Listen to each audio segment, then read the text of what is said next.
These classrooms are expected to be completed by next week. However, lack of funding has delayed the progress.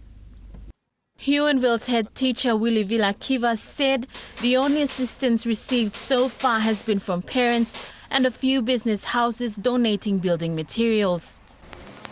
So now we are looking forward to having the classes back in week 5, hopefully. It is 4 weeks since the classrooms were condemned by the fire service and the building board.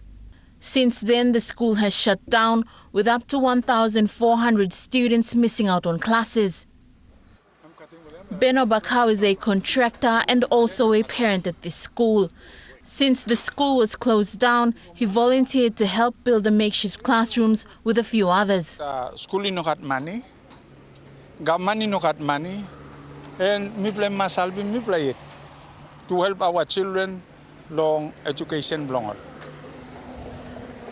As a parent, also me talk. He said the children's education is paramount and is calling on other parents to help where they can to ensure the children resume classes soon. I'm a master solo working because education and future belong all picking. Not me alone, but all get a parent long Huonville Primary School. This morning, Lay MP John Rosso visited the site. He has pledged to assist the school board in seeking funds and resources and has also called on the education authorities and the minister to intervene, saying this is one of the biggest schools in the province. So it's going to be a hard task.